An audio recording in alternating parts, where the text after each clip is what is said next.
Hello friends, welcome to optimistic studies. Optimistic studies में आप सभी का स्वागत है।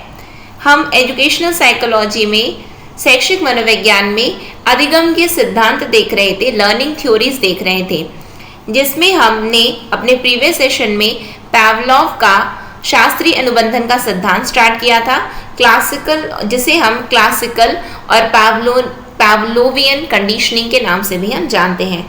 तो चलिए फिर हम उसी को आगे बढ़ाते हुए आज के सेशन की शुरुआत करते हैं। लेकिन सेशन को स्टार्ट करने से पहले यदि आप चैनल में पहली बार आए हैं तो चैनल को सब्सक्राइब कर लीजिए, साथ में बेल नोटिफिकेशन को ऑन रखिए, जिससे हम जो भी वीडियो डालें तो आप तक पहुंचती रहे। साथ में सेशन यदि आपको अच्छा लगे तो ज़रूर लाइक कीजिएगा, ज़्यादा से ज़्यादा लोगों तक शेयर ज़रूर कीजिए, जिससे ज़्यादा से ज़्यादा लोग इस फ्री क्लासेस का लाभ ले सकें। साथ ही साथ जो कुछ भी YouTube में पढ़ाया जा रहा है उसकी यदि आपको PDF प्राप्त करनी है तो आप हमारे मोबाइल ऐप, जिसकी लिंक डिस्क्रिप्शन बॉक्स में दी गई है, साथ ही साथ कमेंट सेक्शन में भी लिंक को पिन किया गया है, तो वहां से आप हमारे मोबाइल ऐप को डाउनलोड करके इसकी PDF को आप प्राप्त कर सकते हैं। अधिक जानकारी के लिए आप हमें इस नंबर पर संपर्क भी कर सकते हैं, जो है 9584532690। इस नंबर पर आप संपर्क करके जिस भी प्रकार की यदि आपको कोई भी जानकारी चाहिए तो आप प्राप्त कर सकते हैं। एवं यदि आप सहायक शिक्षक व्याख्याता के लिए प्रिपरेशन कर रहे हैं तो उसके लिए सभी के लिए कोर्स हमारे मोबाइल ऐप में चल रहा है, तो आप बिल्कुल कोर्स में एनरोलमेंट अपनी करवा सकते हैं। तो चलिए फिर हम स्टार्ट करेंगे, जहां हम देख रहे हैं अधिगम के सिद्धांत, लर्निंग थ्योरीज। तो हमें क्या देखना है, पावलोव ने कौन सी थ्योरी दी है उसको हमें देखना है। हमने कल इसको डिस्कस किया था, यदि आपने नहीं देखा है तो पहले इसकी प्रीवियस सेशन आप ज़रूर देखिए और उसके बाद ही ये वाले सेशन को आप अटेंड कीजिए, तभी जाकर एक बेटर अंडरस्टैंडिंग होगी। क्योंकि हमने कल बेसिक इंट्रोडक्शन देख लिया है, आज हमें देखना है पावलोव का प्रयोग, यानी कि पावलोव ने आखिरकार प्रयोग किस तरीके से किया था। तो कल मैंने एक उदाहरण के रूप में आपको बताया था, मैंने एक सिंपल आपकी समझ के लिए एक उदाहरण लिया, जहां पे मैंने आपको ये कहा कि कुत्ता है, कुत्ते को आप अपने गली मोहल्ले के कुत्ते को बुलाइए और उसके बाद में आप अपने दूसरे हाथ में रोटी रखिए और जिस हाथ में आपने रोटी नहीं ली है बस उसको ही आप ऐसा करो कि आप उसको रोटी फेंक रहे हो। कुत्ते को क्या लगेगा कि मुझे ये रोटी दे रहा है, कुत्ते को क्या लगेगा, मुझे ये रोटी, यानी कि जितने बार आप अपने हाथ को ऐसे उठाओगे, आप खड़े हो, आप जितने बार अपने हाथ को ऐसे उठा रहे हो उतने बार कुत्ते को लगेगा कि आप उसकी ओर रोटी फेंक रहे हो। ठीक है, इसी तरीके से अब यदि इतनी बात आप लोगों को क्लियर है तो पावलोव ने जो कहा है वो भी आपको क्लियर हो जाएगी। पावलोव का प्रयोग क्या था कि एक भूखे कुत्ते को एक ध्वनि नियंत्रित प्रयोगशाला में एक विशेष उपकरण के सहारे इन्होंने खड़ा कर दिया। ध्वनि नियंत्रित प्रयोगशाला है और कुत्ते के सामने भोजन लाया जाता था। चूंकि कुत्ता भूखा था इसलिए भोजन देखकर उसके मुंह में लार आ जाता था और कुछ प्रयासों के बाद भोजन देने के 4-5 सेकेंड अर्थात 400 से 500 मिलीसेकेंड पहले, भोजन दिए नहीं है लेकिन उसके पहले एक घंटी बजाई जाती थी। यह प्रक्रिया कुछ दिनों तक दोहराई गई तो यह देखा गया कि बिना भोजन आए ही मात्र घंटी की आवाज पर कुत्ते के मुंह पर लार निकलना शुरू हो गया। Are you getting my point? यानी कि अभी भोजन आया नहीं, बस घंटी बजी तो उसको ये पता चल गया कि हाँ मेरे लिए भोजन आ रहा है। ठीक है, तो लार ऑटोमेटिकली आपने, जैसे कि मैं आपकी समझ के लिए बता रही हूँ, आपने एक हाथ में रोटी रखी, एक हाथ को बस उठाओ, एक हाथ को उठाओ लेकिन दिए नहीं हो। जब आप जितने बार उठाओगे कुत्ते को लगेगा ये मुझे रोटी दे रहा है, फेंक रहा है। तो ऐसा होगा कि आपने उठाया नहीं कि कुत्ता क्या करेगा, पकड़ने की कोशिश करेगा। क्यों? क्योंकि उसको पता है इसने बुलाया, ये मुझे रोटी दे रहा है। क्यों? क्योंकि ऐसे फेंक के रोटी को दी जाती है कुत्ते को। आप समझ रहे हो बात को, समझो इसको कि पावलोव के बोलने का क्या मतलब है कि एक घंटी बजा देते थे और घंटी बजाते थे तो उसको ये लगा कि हाँ अब मेरे पास भोजन आ रहा है। जब आ रहा है तो ऐसी प्रक्रिया कुछ दिनों तक दोहराई गई। अब सुनो, और उनके अनुसार यानी कि पावलोव के अनुसार घंटी की आवाज उद्दीपक तथा लार का स्राव अनुक्रिया के बीच एक सहचर्य कायम हो गया, जिसे अनुबंधन की संज्ञा दी गई। समझो इस बात को, उसको भूखा था वो कुत्ता, तो घंटी बजती थी, क्या किया गया, भोजन लाया नहीं जाता था, लेकिन उससे पहले एक घंटी बजा दी जाती थी, एक घंटी बजा दी जाती थी। मुश्किल से 4 से 5 सेकंड पहले, भोजन देने के 4 से 5 सेकंड पहले घंटी बजती थी। उसके तुरंत दिमाग में क्लिक किया कि हाँ बिल्कुल ये मेरा भोजन आ गया, तो उसके मुंह में ऑटोमेटिकली लार आने लग गए। जब लार आने लग गए तो घंटी की आवाज उसके लिए उद्दीपक का काम कर रही थी, स्टिमुलस का काम कर रही थी, और जो लार आ रहा था वो क्या था, उद्दीपक को देख करके उसका रेस्पॉन्स था। ये लार का स्राव क्या है, अनुक्रिया है। अब इसके बीच में एक एसोसिएशन है ना कि उद्दीपक, घंटी बजी नहीं कि लार आया, घंटी बजी नहीं कि लार आया, ठीक। तो इसके बीच में जो ये साहचर्य कायम हो गया है, जो ये एसोसिएशन हुआ है, उसको ही पावलोव ने कंडीशनिंग कहा है। पावलोव ने उसे ही क्या कहा, कंडीशनिंग। पावलोव ने उसे ही अनुबंधन कहा है। और पावलोव का क्या सिद्धांत है, अनुबंधन का सिद्धांत है, कंडीशनिंग है। थॉर्नडाइक का क्या है, कनेक्शनिज्म है। थॉर्नडाइक का क्या है, कनेक्शनिज्म, संयोजनवाद है, ठीक है। आगे बढ़े हम लोग, ये वही चीज दिखाया गया, घंटी बजती थी, लार आता था, घंटी बजी, लार आया, ठीक। अब देखो यहाँ पे स्वाभाविक उद्दीपक क्या होता है, अनकंडीशनल और अनकंडीशनड स्टिमुलस क्या होता है। तो स्वाभाविक उद्दीपक को बताया गया है कि स्वाभाविक उद्दीपक वैसे उद्दीपक को कहा जाता है जो बिना किसी पूर्व प्रशिक्षण के ही प्राणी में अनुक्रिया उत्पन्न करता है। जैसे कि आपने रोटी, आप क्या कर रहे हो, हाथ बस नहीं उठा रहे हो, सीधा कुत्ते को बुलाया, रोटी फेंक दिए, तो उसको क्या बोलेंगे, स्वाभाविक उद्दीपक। यानी कि आप अपने हाथ बस उठा नहीं रहे हो, डायरेक्टली फेंक दो रोटी, ठीक। मतलब मैं यहाँ पे केवल और केवल आपको समझाने के लिए ये एग्जाम्पल दे रहे हूँ, अदरवाइज पावलोव का इससे कोई संबंध नहीं। पावलोव ने तो अपना वो घंटी वाला बताया है, मैं आपको समझाने के लिए बस बता रही हूँ। क्योंकि हमें एक बेसिक सी अंडरस्टैंडिंग जिससे डेवलप हो जाए, बस हो गया, ठीक है। तो यहाँ पे क्या है कि ये स्वाभाविक उद्दीपक हम किसको बोलते हैं, स्वाभाविक उद्दीपक मतलब कि बिना किसी प्रशिक्षण के प्राणी में जो अनुक्रिया उत्पन्न कर दे। जैसे पावलोव के प्रयोग में भोजन एक स्वाभाविक उद्दीपक है, भोजन ला दिए, बस घंटी मत बजाओ ना, घंटी क्यों बजा रहे हो कि हाँ तुम्हारे लिए आ रहा है, दे दो, भूखा है तो, जैसे भोजन आएगा तो लार तो ऑटोमेटिकली आ जाएगा, तो ये स्वाभाविक है, ठीक है। तो जो लार स्राव करने की अनुक्रिया बिना किसी प्रशिक्षण का ही करता है, ठीक, बिल्कुल समझ में आ गया, ये स्वाभाविक होता है, ये स्वाभाविक उद्दीपक है। स्वाभाविक अनुक्रिया क्या होती है, तो स्वाभाविक या फिर अनकंडीशनड रेस्पॉन्स क्या है, तो अनकंडीशनड रेस्पॉन्स होता है कि स्वाभाविक अनुक्रिया वैसी अनुक्रिया को कहा जाता है जो स्वाभाविक उद्दीपक द्वारा उत्पन्न किया जाता है। यानी कि भोजन आए नहीं कि अब मतलब हमें पता है, जैसे पावलोव के प्रयोग में भोजन देखकर कुत्ते के मुंह में लार का स्राव क्या है, उसका स्वाभाविक अनुक्रिया। क्यों, क्योंकि भोजन देखा, लार आने लग गया, वो उसका स्वाभाविक अनुक्रिया है। तो यहाँ पे आप लोगों को समझ में आया, भोजन और लार, यानी कि यहाँ पे प्रशिक्षण नहीं दिया जा रहा है, यहाँ पे घंटी नहीं बजाई गई, सीधा भोजन आया नहीं कि लार आया।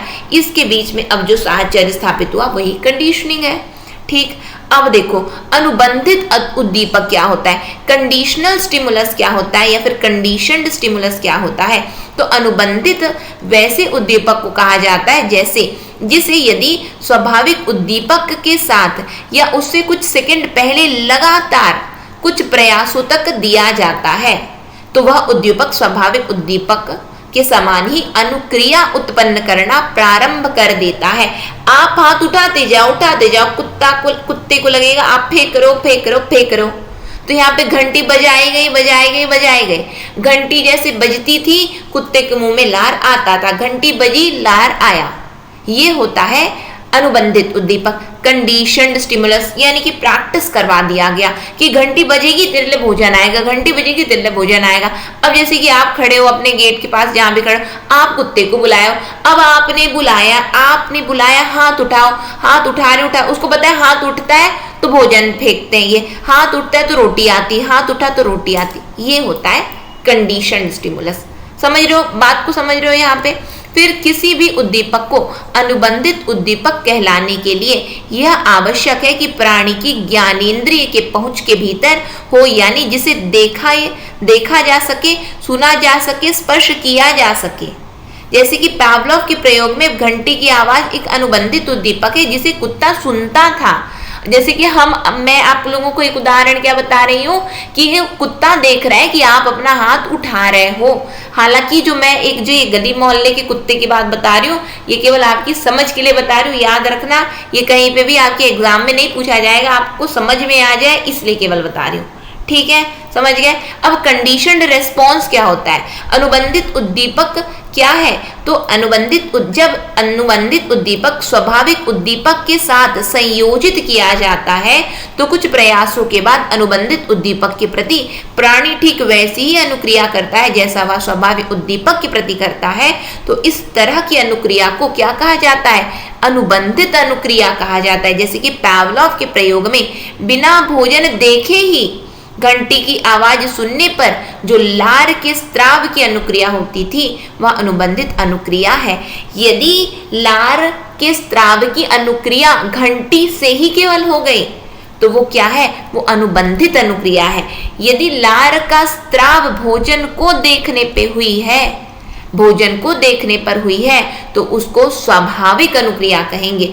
यदि केवल घंटी से लार आ गया तो वो अनुबंधित है। ठीक, बिल्कुल ये बात क्लियर हो गई आप लोगों को। फिर उद्दीपक सामान्यीकरण क्या होता है? स्टिमुलस जनरलाइजेशन क्या होता है? स्टिमुलस जनरलाइजेशन मतलब होता है कि सीखने के प्रारंभ के प्रयासों में ऐसा देखा गया कि सिर्फ मूल अनुबंधित उद्दीपक के प्रति ही प्राणी अनुक्रिया नहीं करता, बल्कि उससे मिलते जुलते अन्य उद्दीपकों के प्रति भी उसी ढंग से अनुक्रिया करता है। इसे ही उद्दीपक सामान्यीकरण की संज्ञा दी गई। स्टिमुलस जनरलाइजेशन यानी कि जनरलाइज कर दिए हमने क्या किया? जनरलाइज कर दिया मतलब कि हम बोल रहे हैं सुनो बच्चों। अब बच्चों मतलब कि हर बच्चा, जो भी सुन रहा है वो हर बच्चा। ठीक है, अब किसी का नाम नहीं लिया जा रहा है, यहाँ पे नाम नहीं लिया जा रहा है। स्टिमुलस जनरलाइजेशन में जनरलाइज कर दिया है हमने। जनरलाइज कर दिया मतलब कि सिर्फ मूल उद्दीपक के प्रति ही केवल अब अनुक्रिया नहीं हो रही है, बल्कि उससे मिलती जुलती आप किसी भी प्रकार की कोई भी घंटी बजा रहे हो तो देखो अनुक्रिया होने लग गई। क्यों? क्योंकि हमें पता है कि घंटी बजी नहीं कि भोजन आया, तो वहां पे अनुक्रिया होने, तो उससे मिलते जुलते सभी अनुबंधित उद्दीपक के प्रति जब अनुक्रिया हो रही है तो उसे ही हम क्या कहेंगे? तो उसे ही हम सामान्यीकरण की संज्ञा देते हैं। उससे मिलते जुलते अन्य उद्दीपकों के प्रति भी उसी ढंग से अनुक्रिया करना। मिलते जुलते मतलब आप अपना हाथ उठा रहे हो, एक हाथ, दो हाथ, यानी कि उसको लग रहा है कि हाँ ये हाथ उठता है मतलब रोटी आती, हाथ उठता है रोटी आती। ठीक, बिल्कुल समझ में आ गया। इसको ही हॉस्टन ने परिभाषित कर दिया। क्या कहा है कि उद्दीपक सामान्यीकरण की घटना में किसी एक उद्दीपक के प्रति अनुबंधित अनुक्रिया उसी तरह से दूसरे उद्दीपकों से भी उत्पन्न होने लगती है। यानी कि एक उद्दीपक के प्रति जो अनुबंधित अनुक्रिया वो दूसरे उद्दीपकों के प्रति भी वैसी होगी। क्यों? आपने बुलाया, अब हम मान कर चलते कोई दूसरा बुलाया और हाथ उठाया, यानी कि उसी तरीके हाँ ये लोग ना हाथ उठाते हैं तो मेरे को रोटी आती है, हाथ उठाते तो रोटी आती। समझ रहे हो? तो इसका मतलब कि वो सभी उस तरीके से जितने भी जो भी उद्दीपक होंगे तो वो वैसी अनुक्रिया करने लग जा रहा है कुत्ता। यानी घंटी बजी नहीं कि भोजन आया, ऐसे बताया गया। ठीक है, और एक उदाहरण लिया जाए कि यहाँ पे बताया गया है कि कुत्ते में 1000 हर्ट्ज टन की आवाज पर भोजन देकर लार की स्राव की अनुक्रिया को अनुबंधित किया जाता है, और यह 1000 हर्ट्ज की आवाज मूल अनुबंधित उद्दीपक का उदाहरण है। मूल है यानी कि बिल्कुल आ जाएगा इतने समय। ठीक है, 1000 की आवाज, और इससे मिलते जुलते यानी अनुबंधन कंडीशनिंग के दौरान यदि कुत्ते के सामने 1200 हर्ट्ज, 1100 हर्ट्ज या 900 हर्ट्ज या 800 हर्ट्ज की आवाज दिया जाए तो कुत्ते में पहले के समान ही वही लार स्राव की अनुक्रिया होगी और इसे ही क्या कहेंगे, स्टिमुलस जनरलाइजेशन या उद्दीपक सामान्यीकरण कहा जाता है।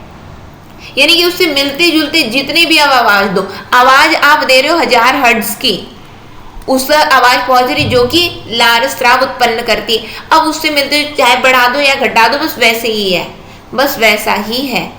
ठीक है, समझ में आया? बस वही चीज यहाँ पे बताई गई। बिफोर कंडीशनिंग क्या होता है, बिफोर कंडीशनिंग वाली बात है, यानी कि ड्यूरिंग कंडीशनिंग वाली बात है। बिफोर कंडीशनिंग मतलब कि अनुबंधन से पूर्व, यानी कि अनुबंधित उद्दीपक रहेगा तो कोई अनुक्रिया नहीं या अप्रासंगिक अनुक्रिया, और यहाँ पे अनुबंधित उद्दीपक तो अनुबंधित अनुक्रिया, लार स्राव आने लग गया है बिफोर कंडीशनिंग। फिर ड्यूरिंग कंडीशनिंग क्या हो रहा है, अनुबंधित उद्दीपक भी है, यानी कि वो ध्वनि केवल आई है, यहाँ पे भोजन आया, दोनों से लार स्राव आ गया है, इनके बीच में साहचर्य स्थापित हुआ ना, ध्वनि से भी वही लार स्राव आया, भोजन से भी वही लार स्राव आ गया है।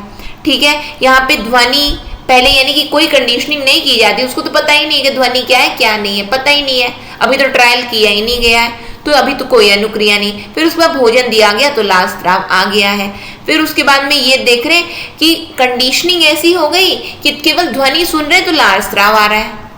कंडीशनिंग क्या होती है, यानी कि उसको इतना ज्यादा ट्रायल यानी प्रशिक्षण दे दिया गया कि अब केवल घंटी सुनाने की लार स्राव आ गया। ठीक है, बस ये बताया गया पावलोव के अनुसार।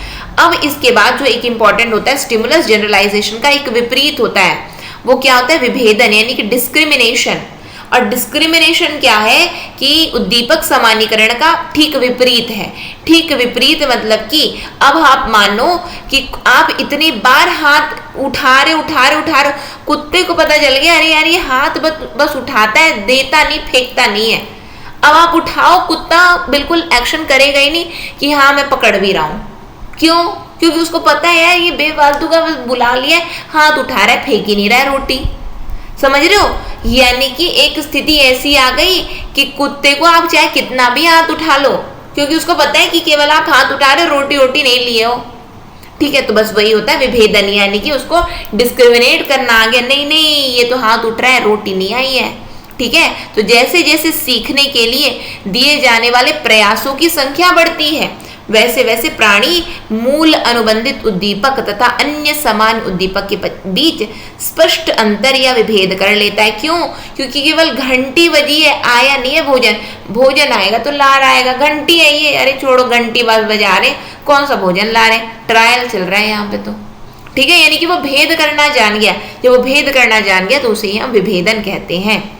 ठीक, और यहाँ पे क्या बताया गया है यहाँ पे कि इसके परिणाम स्वरूप प्राणी सिर्फ मूल अनुबंधित उद्दीपक के प्रति अनुक्रिया करता है और समान उद्दीपकों के प्रति कोई अनुक्रिया नहीं करता, और इसको ही विभेदन या डिस्क्रिमिनेशन कहा गया है। विभेदन या डिस्क्रिमिनेशन कहा गया है।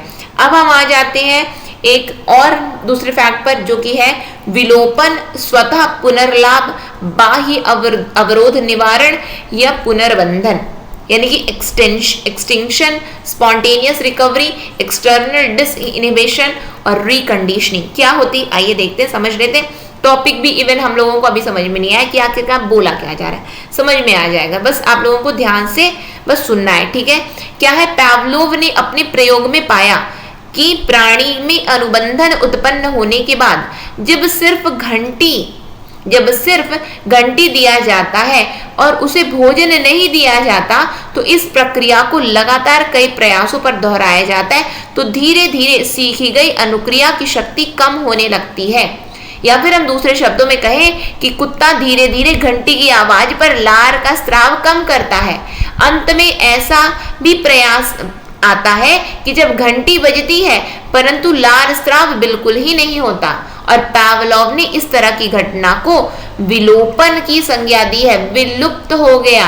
क्यों? क्योंकि उसको पता चल गया ये केवल घंटी बजाते भोजन लाते नहीं है, घंटी बजाते भोजन। क्यों? पहले तो बड़ा ट्रायल करवा रहे थे, पहले तो बड़ा यानी कि ट्रायल प्रशिक्षण उसका लार आ रहा था, बार बार आ रहा था, अब उसको पता है वो भेद करना जाना। जब वो जाना तो उसके बाद में एक घटना हुई, और वो घटना ये हुई कि अब आप घंटी बजाते रह जाओ, उसका लार आएगा ही नहीं।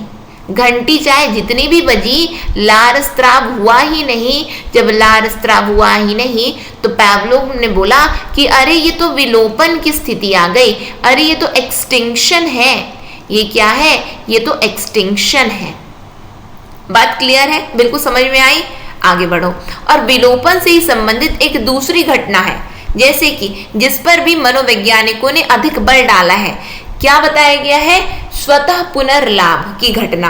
ये स्वतः पुनर्लाभ की घटना क्या है? तो पावलोव तथा उनके शिष्यों ने अपने प्रयोगात्मक अध्ययनों में पाया कि जब किसी सीखी गई अनुक्रिया का आंशिक रूप में विलोपन हो जाता है तो उसके कुछ समय बीतने के बाद यदि पुनः घंटी बजाई जाती है तो कुत्ता फिर से लार का स्राव करते पाया जाता है।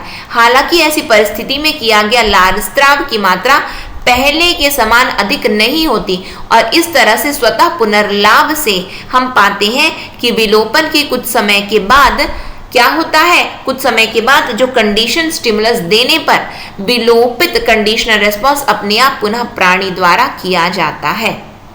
इसका क्या मतलब हुआ? इसका ये मतलब हुआ यहाँ पे स्पॉन्टेनियस रिकवरी। पावलोव ने ये पाया कि घंटी इतने बार बजी कि लार स्राव आया नहीं, तो ऐसी घटना को उन्होंने विलोपन कह दिया। अब उसके बाद ये बोल रहे हैं कि इसके बाद ना एक और घटना होती है। वो कौन सी घटना होती है? कि यदि ये घटना आंशिक रूप से, यानी कि बार बार घंटी बजाई जा रही, फिर उसके बाद लार नहीं आ रहा, विलोपन की स्थिति आई, और उसके बाद यदि कुत्ता यानी कि यहाँ पे प्राणी यानी कि कुत्ता, यहाँ पे उन्होंने प्रयोग में कुत्ता लिया था, ठीक है। तो कुत्ता यदि इसको थोड़ा सा भूल गया कि अरे ये ना केवल घंटी बजाते हैं और भोजन देते नहीं, यदि थोड़ा सा भी भूला है तो क्या होगा? पुनः घंटी बजेगी तो लार स्राव होगा। जब लार स्राव होगा तो पावलोव ने ये पाया कि अब ये विलोपन के बाद का ये जो लार स्राव है ना, ये उतना नहीं था जितना पहले हुआ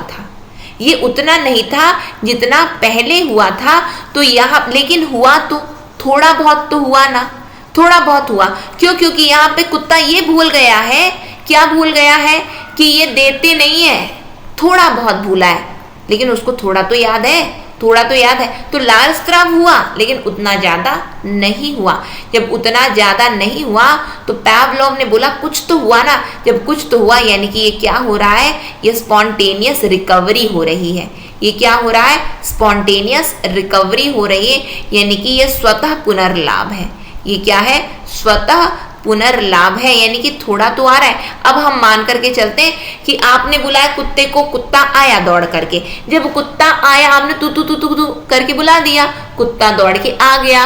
अब कुत्ता दौड़ के आया, आप हाथ उठा रहे हो।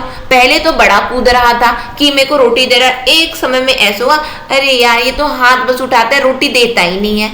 अब रोटी देता ही नहीं तो आप कितना भी हाथ उठाते रह जाओ, कुत्ता कोई प्रतिक्रिया नहीं करेगा, कोई उसकी अनुक्रिया होगी ही नहीं। जब कोई अनुक्रिया होगी ही नहीं, कुछ देर बाद कुत्ता चला गया, दोबारा बुलाओ, तू तू तू आएगा। तू बुलाए, वो आया, लेकिन उसको ये पता है कि ये भोजन देता नहीं, वो वहां पे खड़ा है। यानी कि पावलोव ने पाया आया तो सही। तो बस वही है, लार आया तो सही, भले ही थोड़ा बहुत भूला है, भले ही ज्यादा नहीं आया पहले के जितना, थोड़ा बहुत तो आया ना। तो उसको उन्होंने कहा ये स्पॉन्टेनियस रिकवरी, ये स्वतः पुनर्लाभ है। क्लियर है? बातें समझ रहे हो आप लोग? मतलब समझो इस चीज को। इतना यदि हमें ना ये सब भाषा समझ में नहीं आती ना, कोई दिक्कत नहीं है, हम अपनी तरीके से समझ सकते हैं। क्या अंडरस्टैंडिंग तो है, एग्जाम में टिक ही तो करना है, और क्या करना है? वहां पे एग्जाम में थोड़ी ना पूछेंगे अच्छा बच्चे बताओ याद कैसे किए थे। अब हम चाहे तू करके याद कर लें, चाहे हम घंटी वाला याद कर लें, हमें तो याद हो गया, बस हो गया। हमें तो रिलेट करना है, अच्छा वहां पे घंटी बजा रहे थे, हो गया, ठीक है। अब ये पुनर्बलन क्या होता है, रीइंफोर्समेंट क्या होता है? तो पावलोवियन अनुबंधन में पुनर्बलन का एक महत्वपूर्ण स्थान है। पुनर्बलन का कैसे महत्वपूर्ण स्थान है कि पावलोव के प्रयोग में भोजन एक प्रकार का पुनर्बलन है जो कुत्ते को लार स्राव की अनुक्रिया करने के लिए प्रेरित करता है।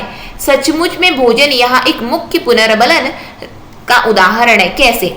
अब हम ये मान करके चलते हैं कि उन्होंने बोला कि ये भोजन ना एक्चुअल में देखा जाए तो ये पुनर्बलन है, ये रीइंफोर्समेंट है। जैसे कि हम मान करके चलते हैं कि आपने कुत्ते को बुला लिया, तू अब आप तुरंत दिखा दो ना रोटी, दिखा दो रोटी, हाथ नहीं हिला रहे हो, रोटी दिखा दो, यानी कि वो रोटी क्या है? वो है रोटी क्या है? वो पुनर्बलन है, वो रीइंफोर्समेंट है। रोटी देख लिया कुत्ता, तू करके आया तो था, तो उन्होंने पावलोव ने बोला आया तो उन्होंने बोल दिया ये ना स्वतः पुनर्लाभ है। बोले एक्चुअल में स्वतः पुनर्लाभ ठीक है, लेकिन देखा जाए तो ये जो रोटी है ना, मतलब भोजन, यहाँ पे भोजन बताया गया है, ठीक है, ये जो भोजन है ये है पुनर्बलन। ये है क्या? ये तो हम अपनी भाषा में रोटी रोटी कर रहे हैं, ये ठीक है। तो यहाँ पे भोजन पावलोव ने पाया ये पुनर्बलन है, जो कि कुत्ते में लार स्त्राव लाएगा। तो रोटी, अब जैसे आपने दिखाया, आप खड़े हो गेट के पास में, दिखाओ रोटी उसको, और कुत्ता जान गया अरे रोटी लिया, यानी कि देने वाला है, समझ रहे हो? तो इसको क्या बताया गया? तो कुछ मनोवैज्ञानिकों द्वारा क्लासिक अनुबंधन की आलोचना भी की गई। क्या बोला गया? अरे तुम ये क्या मतलब कि बोलते हो, देना है नहीं देना है, क्या करना है क्या नहीं करना है, समझ में नहीं आ रहा है, ये क्या है तुम्हारा? तो इनकी आलोचनाएं भी काफी हुई हैं। इन्होंने, अब आपको ये चीज, इतनी चीजें क्लियर है, इसमें से यदि कुछ भी आता है मिलान करने के लिए, कूट में किसी तरीके से भी प्रश्न आएगा, बना लोगे ना आप लोग। जो हमने आज की क्लास, बहुत इंपॉर्टेंट क्लास है ये, क्वेश्चन बनते हैं यहाँ से। अब देखो आलोचनाएं भी कुछ की गई, जो कि थोड़ा बहुत पूछा जाएगा कि इनकी किस रूप में आलोचना की गई, ज्यादा यहाँ से क्वेश्चन बनते नहीं। एक बार देख लेते हैं हम लोग कि पावलोव एक उद्दीपक अनुक्रिया पुनर्बलन सिद्धांतवादी, यानी कि ये क्या, स्टिमुलस रेस्पॉन्स रीइंफोर्समेंट थ्योरिस्ट है। अतः इनके अनुसार सीखने के लिए, अर्थात उद्दीपक एवं अनुक्रिया में संबंध स्थापित करने के लिए पुनर्बलन का होना अनिवार्य है। यानी कि तू करके बुलाए हो, अब वो आया तो है दोबारा, रोटी दिखाओ, रोटी दिखाओगे नहीं तो फिर हो गया। तो ये बोल रहे हैं कि पुनर्बलन अनिवार्य है। अतः टॉलमैन, हॉन्जेक और ब्लॉजेंट आदि मनोवैज्ञानिकों का विचार है कि सीखने के लिए पुनर्बलन की आवश्यकता नहीं होती। सिखा रहे हो ना तो केवल सिखाओ, प्रशिक्षण दे रहे हो ना तो रोटी क्या दिखा देना, प्रशिक्षण दे रहे हो प्रशिक्षण ही देते रह जाओ। ये बोलते नहीं रोटी जरूरी है, रोटी नहीं दिया तो सब तो भूल गया। समझो इस बात को, जब तक भोजन दिया नहीं गया तो भूल गया था, लार आ ही नहीं रहा था, तभी तो इन्होंने बोल दिया एक्सटिंक्शन है। तो बाकी मनोवैज्ञानिक बोलते हैं अरे जब तुम केवल ये, आप तुम कंडीशनिंग की बात कर रहे हो, जब तुम केवल कंडीशनिंग की बात किए हो तो फिर कहाँ से तुम ये अब भोजन की बात करते हो? पुनर्बलन की तो आवश्यकता ही नहीं है यहाँ पे। ये ऐसे कह के आलोचना इनकी की गई। फिर उसके बाद और भी रूपों में आलोचना की गई कि पावलोव के सिद्धांत पर ध्यान देने से यह स्पष्ट हो जाता है कि सीखने की प्रक्रिया में पुनरावृत्ति का महत्व अधिक है। वो पुनरावृत्ति करते थे, ठीक है। और पावलोव के प्रयोग में एक तटस्थ उद्दीपक यानी कि घंटी तथा स्वाभाविक उद्दीपक भोजन को साथ साथ कई बार दोहराने के बाद कुत्ता घंटी की आवाज पर लार स्राव करने की अनुक्रिया को सीखा था। परंतु अक्सर यह देखा गया कि व्यक्ति के कुछ पल ऐसे भी होते हैं जहां वह मात्र एक ही बार की अनुभूति में सीख लेता है। बार बार क्या कर रहे हो? बार बार घंटी बजा रहे हो, बजा एक बार बजा दो ना, क्या बार बार बजा रहे हो? इसका मतलब इनकी किस रूप में आलोचना की गई कि इतनी बार पुनरावृत्ति करोगे, रिपीट करके क्या सिखाना, एक बार घंटी बजाओ, जाने या लाश खराब हो गया बस खत्म। तो यानी कि इन्होंने अब पहली बार आलोचना क्या की है कि पुनर्बलन की आवश्यकता नहीं, दूसरी आलोचना क्या की है कि पुनरावृत्ति का कोई जरूरत नहीं है, पुनरावृत्ति मत करो। तो बस आप लोगों को बस ये चीज याद रखनी, ये सब पूरा याद नहीं करना, बस ये याद करना कि इनकी आलोचना इस रूप में हुई है कि रीइंफोर्समेंट की तो कोई जरूरत ही नहीं है, पुनर्बलन की कोई आवश्यकता ही नहीं। दूसरी आलोचना इस रूप में थी कि पुनरावृत्ति सिखा रहे हो तो रिपीट कर करके क्या सिखाना, पुनरावृत्ति की आवश्यकता नहीं, रिपीटेशन की आवश्यकता नहीं है, ठीक है, एक ही बार में सीख जाएगा। अब देखो कुछ मनोवैज्ञानिकों का कहना है कि पावलोव के सिद्धांत में प्राणी को एक ऐसी प्रयोगात्मक परिस्थिति में रखा जाता है जहां वह पूर्ण रूपेण निष्क्रिय होता है, और पावलोव का कुत्ता एक ऐसे उपकरण के सहारे बंधा होता है जिसमें उसे एक निष्क्रिय भूमिका करनी होती है। बांध देते ना, देखो हमने शुरू में देखा था कि उसको ऐसे यंत्र में रखा गया है जहाँ पे आवाज वाले यंत्र में है ना, तो ये क्या है, अगर प्रयोगात्मक परिस्थिति ऐसी होती जिसमें प्राणी सक्रिय होकर घूम फिर सकता, जैसा कि स्किनर बॉक्स में होता है, बाद में देखेंगे, तो वैसी परिस्थिति में सीखने की व्याख्या इतनी यांत्रिक नहीं होती जितनी कि पावलोव ने अपने सिद्धांत में किया है। यानी कि आपने इतना मैकेनिकल बता दिया है।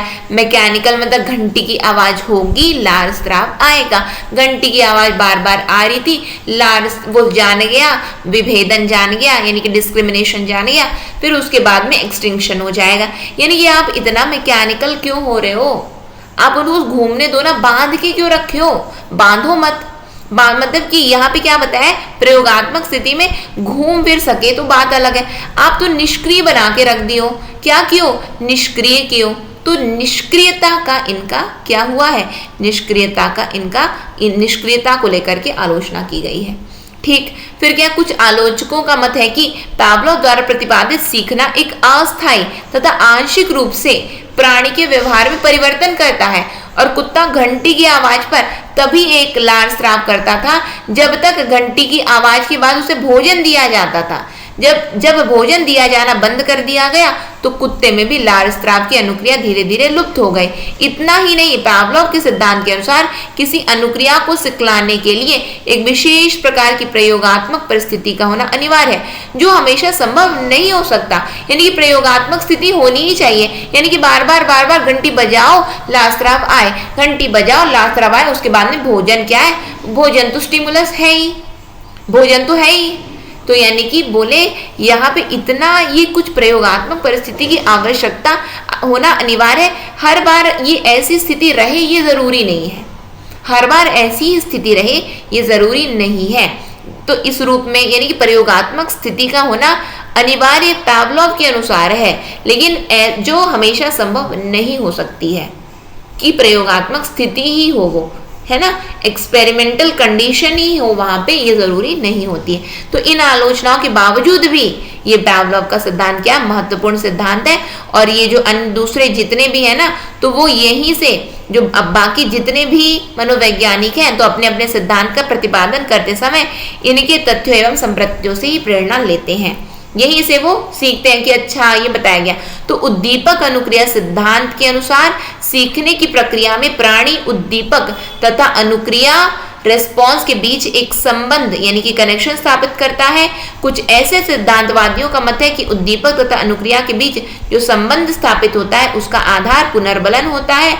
जब सही अनुक्रिया के करने के बाद प्राणी को पुनर्बलन दिया जाता है तो इसका प्रभाव यह होता है कि भविष्य में प्राणी उस उद्दीपक के सामने आने पर वही अनुक्रिया करता है। यही कारण है कि इस सिद्धांत को उद्दीपक अनुक्रिया प्रभाव सिद्धांत, स्टिमुलस रेस्पॉन्स इफेक्ट थ्योरीज या फिर पुनर्बलन सिद्धांत, रीएनफोर्समेंट थ्योरी भी कहा जाता है। तो ये चीज को याद रखना कि जो हमने क्या देखा था, कनेक्शनिज्म भी देखा हमने, फिर इनकी कंडीशनिंग भी देखी हमने, किसकी, पावलोव की कंडीशनिंग भी देखी। तो इनके बीच का ये जो संबंध है, किसके बीच का, अनुक्रिया यानी कि उद्दीपक और अनुक्रिया का जो संबंध है, तो यहाँ पे इसीलिए अनुक्रिया और उद्दीपक और अनुक्रिया का जो संबंध है तो उसके कारण जो प्रभाव उत्पन्न होता है तो उसको बोल दिया गया स्टिमुलस रेस्पॉन्स इफेक्ट थ्योरीज या फिर पुनर्बलन सिद्धांत। पुनर्बलन सिद्धांत क्यों कहा गया? क्योंकि पावलोव ने ये माना कि पुनर्बलन अनिवार्य है, भोजन अनिवार्य है, भोजन नहीं रहेगा तो लार आएगा नहीं, लार स्राव होगा नहीं। तो इसीलिए इनके इस सिद्धांत को रीएनफोर्समेंट थ्योरी भी कहा जाता है। क्या कहा जाता है? पुनर्बलन सिद्धांत भी कहा जाता है। आई होप चीजें आप लोगों को बिल्कुल यहाँ पे क्लियर हो गई होंगी। ठीक है, तो फिर यहाँ पे हम आज के सेशन को फिर हम यहीं पे एंड करेंगे जहाँ पे हमने पावलोव को पूरा कंप्लीट कर लिया है। ठीक है, तो फिर नेक्स्ट सेशन में फिर मिलेंगे।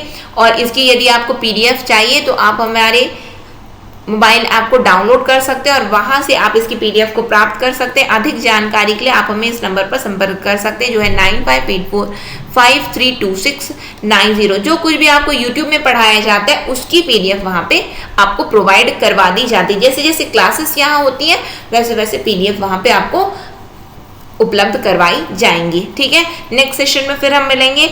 नेक्स्ट सेशन तक के लिए optimistic learning. Thank you for the session. जय हिंद, जय भारत।